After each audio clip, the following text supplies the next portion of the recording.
The champ is not a word I ever think to use with Dave. But here we are, starting off season 13, and the champ is here. Oh man, that is a good one. Wrapped in my trolling motor.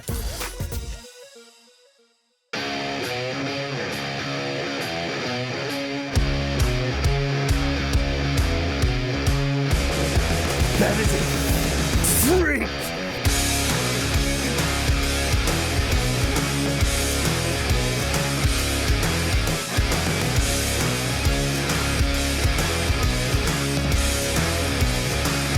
Oh man, that thing.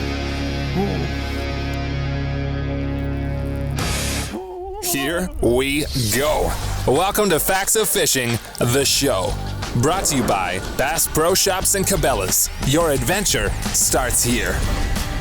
Abu Garcia for life. Yamaha, conquer water.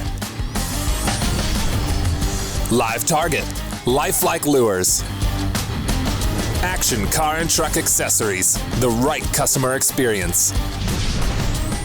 Berkley, catch more fish. And Phoenix Bass Boats. Experience the Phoenix difference.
Jump, aren't you, you maniac?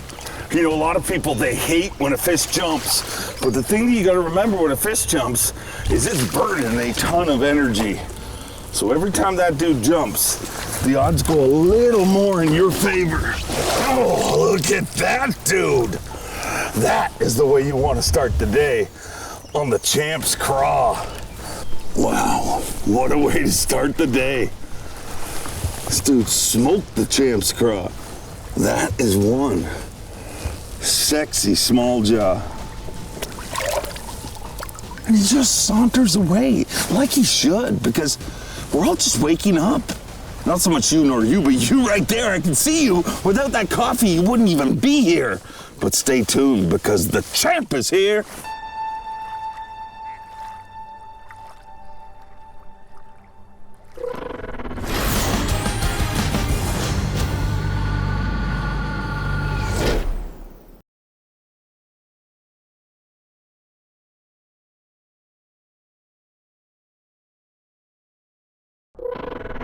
This segment is brought to you by Abu Garcia for life.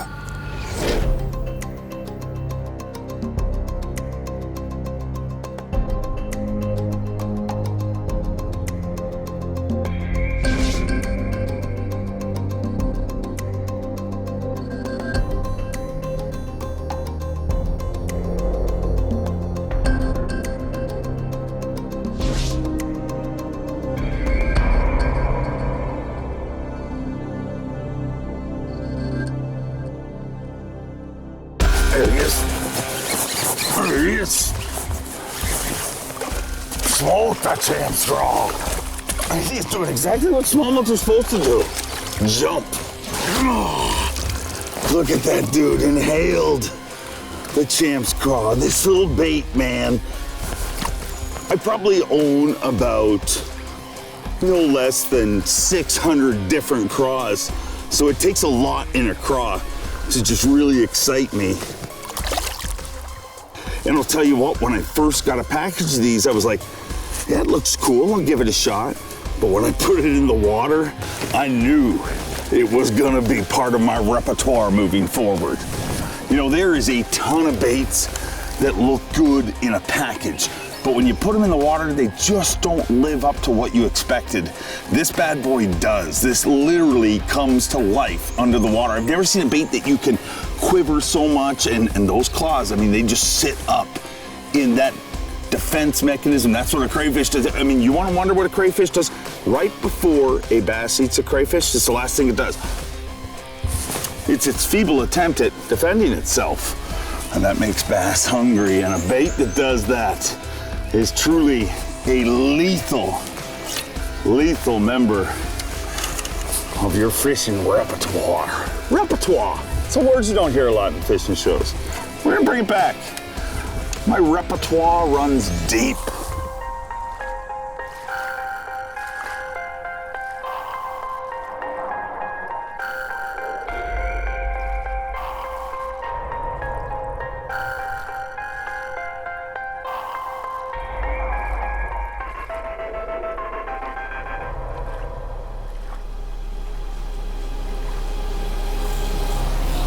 There he is.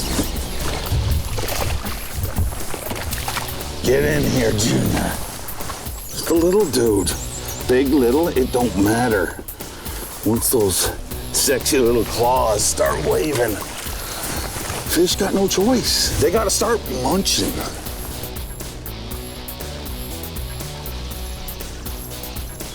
Here he is.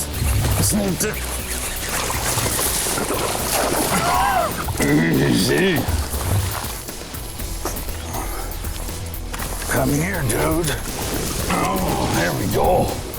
There's the net on that dude. Man, look at that fish right there. He inhaled that little crawdaddy. And so he should. If you ask me, a bass's favorite forage is right there. Little crayfish. I mean, there are crayfish up north, the crawfish down south. No matter where you go in the world, they are bass food.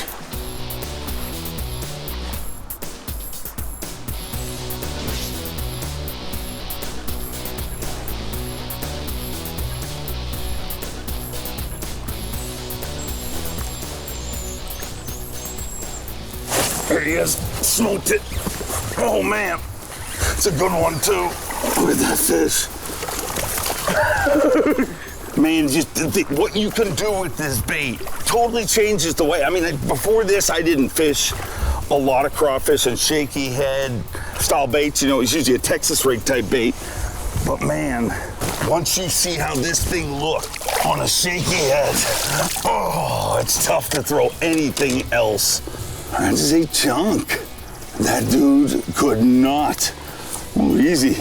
That dude could not say no to the quiver of the Champ's Craw. It's just crazy the way that bait just quivers. Down. There's that little bad boy. I mean, the way that bait sits up under the water and the way you can just quiver that bait, I mean, just sitting there like this, fish will come up and stare at it, and you see them slowly moving in.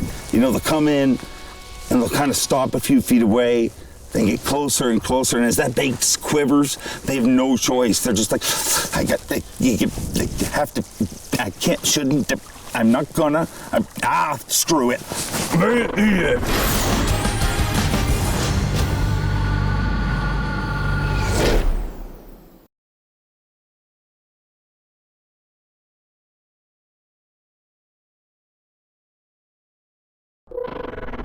The rods in today's episode were threaded using the RTD rod threading device.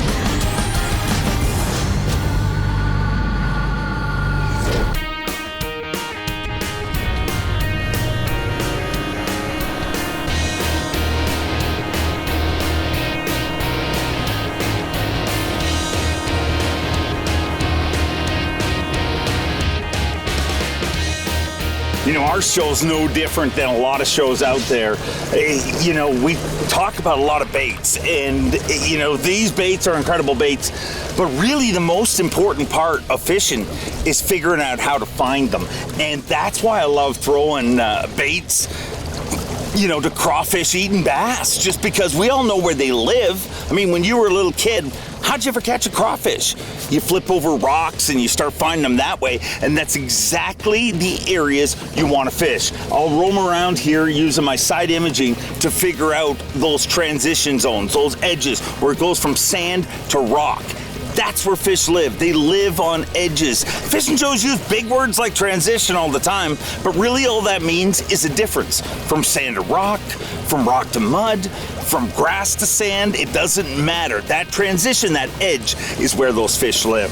And if you find a transition like we found here today that's got a bunch of rock, it's probably got a bunch of crawfish. And if it's got crawfish, it's got bass. And you might as well whoop there. I'm not gonna say that. It's international television. People don't say words like that.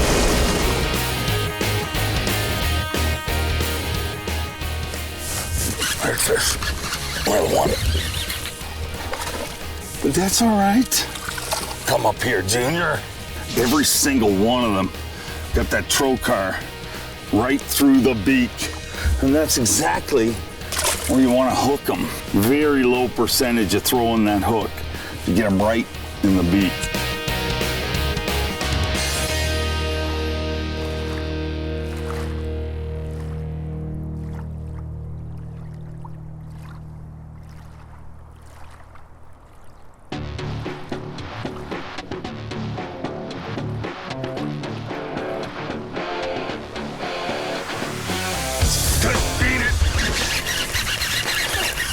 Ate it and ran right towards me. Oh man. That dude smoked it. Fish ran right towards me, and that's why it is so important. I talk about it all the time. Watch your line. Watch the area your line enters the water. You know, we all, you know, when you think of a fish hitting, let me straighten my little champ craw right here. But when we think of a fish hitting, we're all like searching for that dunk. It's gonna pull on your line, right? Well, that's only if it swims down. I mean, if it swims left, swims right, or swims towards you, you're probably not gonna feel that on your line. Your line's just gonna go slack, and that's why it's so important to watch your line. And of all the anglers I've ever fished with, I'll tell you, some of the best anglers in the world are trout anglers or stream anglers, just simply because they learn early on to watch their line. And any little twitch, whack, there's a reason it's happening.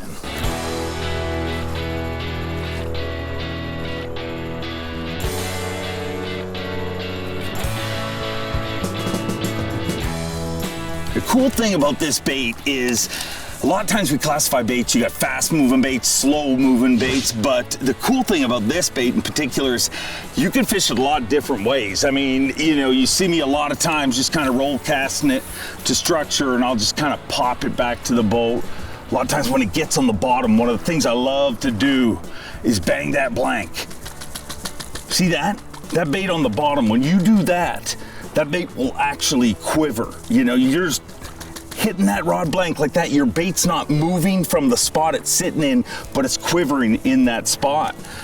But although I can fish that bait really slowly like that, there's a lot of times that I'll fire that bait out there and just start covering water. You know, we're sitting in about 6 feet of water out the edge here. Let that bait drop down near the bottom, and I'll just literally one-hander back to the boat. And you're just giving that swimming action. You know, anyone that's seen a crayfish swim under the water, they got that backward skirt. And that's exactly what you're doing when you pop it through.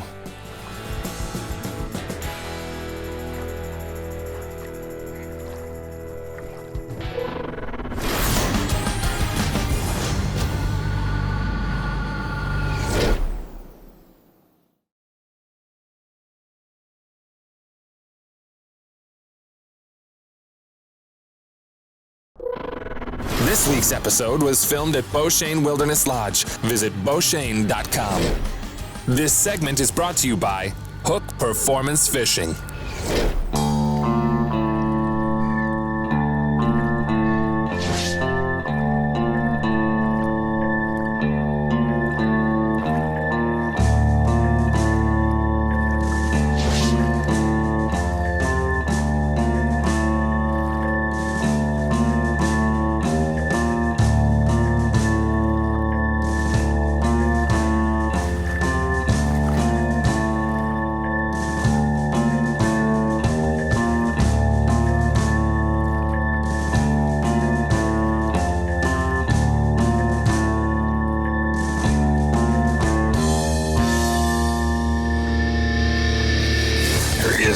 Smoked it.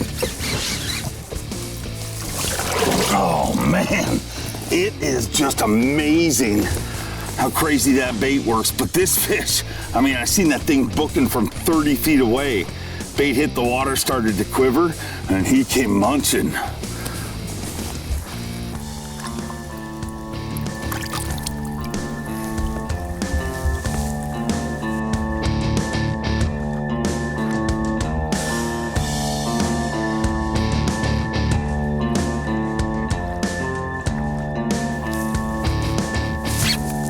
Snotty fish. There he is. There.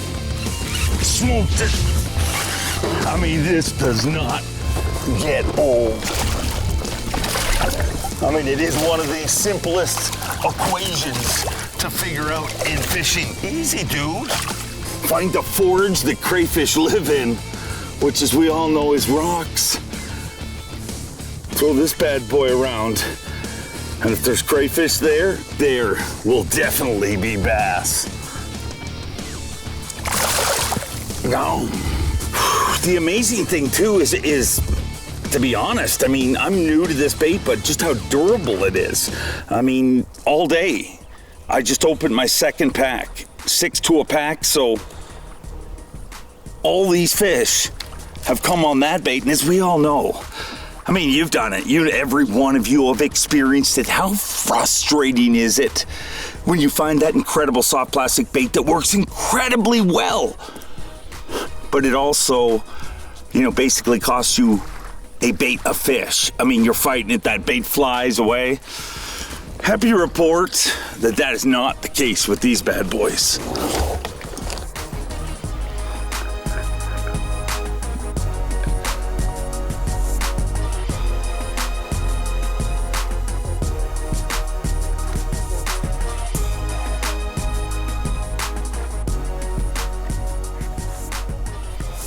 There he is.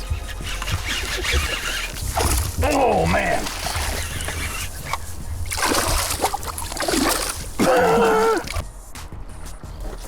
There is a lot of awesome fish you can chase around the world, but smallmouth bass, they're just something special. I mean, it's just amazing. It's amazing the time we live in right now.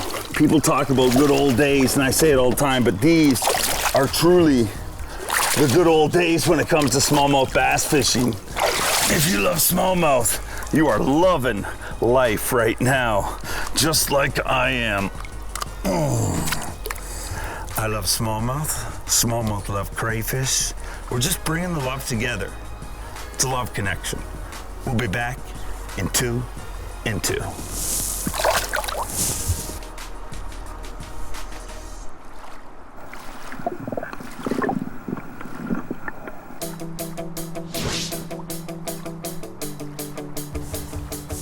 Oh, I swiped at it.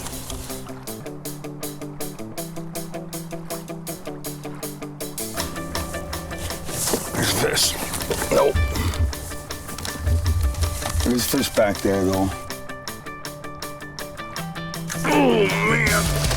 That is a good one. Oh, wrapped in my trolling motor. Oh, that's a giant. That is a Beauchene giant right there. Look at the size of that fish. I got you. Look how that dude dusted that bait. Oh, It's gonna show you something. When a fish eats your bait like that, you see that right there? When that happens, you know you're throwing the right bait and the right color. And it really is one of the biggest things you want to pay attention to. You start hooking a bunch of fish just on the edge of their lip and stuff like that, you might have the right bait, you might not have the right color, but when you're fine-tuned in, every single one of them disappears in their yapper. That is a big northern small jaw. And like I said, you see that bait there? You know you got the right bait, the right color, and the right presentation. Go. Look at him just sauntering away. What an awesome, awesome fish. Man, let me explain it to you this way. I love my wife. I really love my wife. Anybody that's watching this show and thinking, hey, I would like to grab me a hunk of that man meat, no chance. I love my wife. You've got no shot. You could try, but you've got no shot. But, as far as people go, there's nobody better on earth than my wife. But she's a person. She doesn't have gills. I do love that.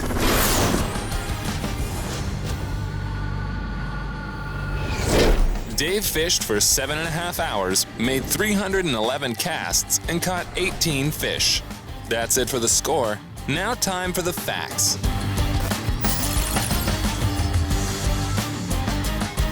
Dave used a Berkley Powerbait Champ Craw, rigged on a Trokar TKSH 1/4 ounce Scorpion shaky head jig, thrown on a 6-foot 10-inch medium-heavy action Abu Garcia Veracity casting rod. Paired with a Revo MGXtreme bait casting reel, spooled up with 15-pound test Berkley X9 braided line with a fluorocarbon leader. And that's the facts.